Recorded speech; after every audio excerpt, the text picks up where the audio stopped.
Lisa Vento Nielsen here from The Next Step. I wanted to make a quick video to talk a little bit more about how I envisioned this company, how I kind of got to this point in being ready to be out there in my career, and a little bit more about the mission of my company. So basically, I've talked in previous videos a little bit about my past. I was always interested in potentially teaching. I didn't always know it though. I kind of was the one in college who would offer like a tutoring service, and I would have people over and be helping them with statistics particularly, because everyone knows statistics is not the easiest class to pass. So it was definitely an interesting experience. When I did my MBA, I actually gave a training on how to interview with American companies. For most of the students in my MBA program were from other countries. English wasn't their first language. So it was really like one of the first times I was out there and kind of packaging myself as someone who could help you with interviewing. Interestingly enough, I graduated with my MBA in 1999, which means it's almost 17 years ago. And here I am, the founder of a company that focuses on careers, education, and helping people take their next step. So I like to think that there's kind of like this very big cyclical thing that happened, where something that I kind of stepped up and did as a graduate student in 98 and 99 with helping my fellow students, either with tutoring them on the Black-Scholes model or helping them to identify interviewing skill sets, has kind of led to this path. I spent a whole bunch of time in corporate America. I was super lucky and had great experiences working in project management, working on both technology and the business side. And I talk a little bit about that in some of my posts. There's a huge dichotomy between the business side and the technology side. And when I crossed over, I was hearing from both that I went to the dark side. There's a lot to understand in terms of project management. In terms of any company that you work for today, there's going to be a technology component, no matter what, even if you're selling bread. I mean, there's always technology. It's just ingrained in our culture and in our world.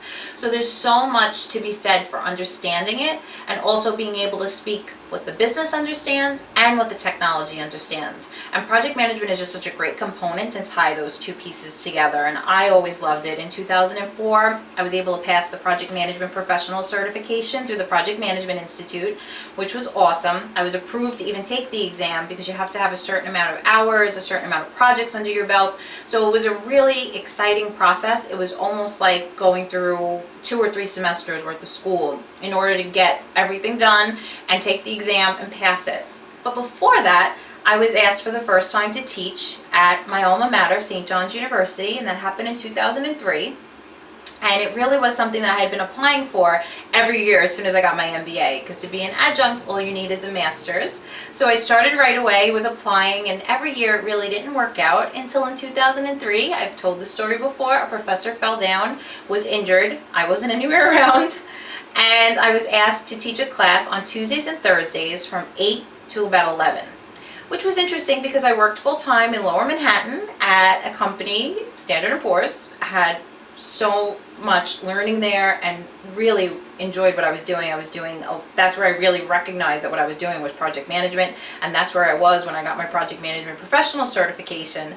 So I went and spoke with my management, and they gave me approval to work from home on Tuesdays and Thursdays. This is 2003. This is before smartphones. This is before, I don't even think we had Wi-Fi where I lived. I think I just had like an actual internet connection with a wire into a desktop. But I was able to work from home on Tuesdays and Thursdays from 12 to 8 so I could teach. And needless to say, I was hooked.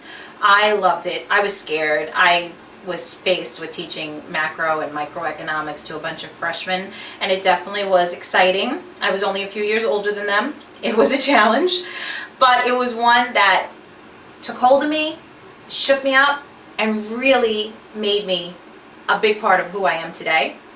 It taught me skills that I was able to apply back in my corporate role, and it was an awesome give and take between being able to be a teacher, being able to create content, being able to release that content and make sure people kind of understood it.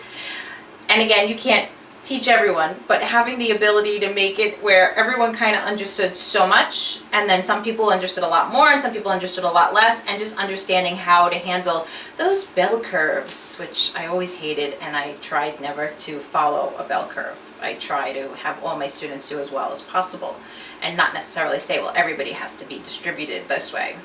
It's just the way I am. maybe too nice, but it's good.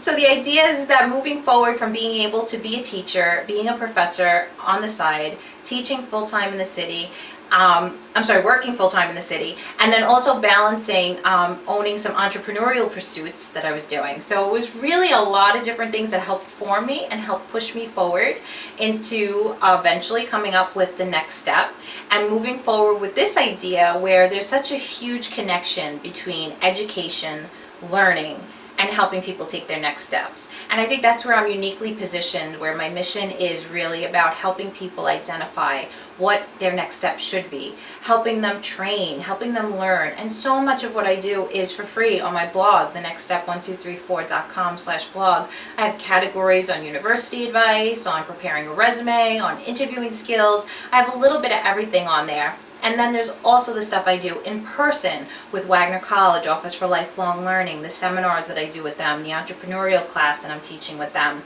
as well as teaching at CSI and also teaching at a K-12 level as a sub.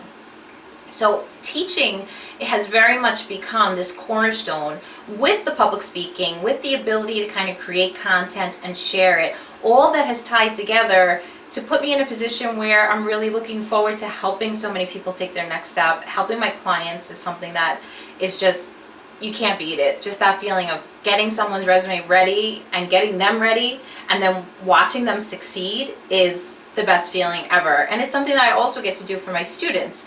Watching them learn, teaching them, getting them ready to succeed, and then seeing them succeed is also awesome.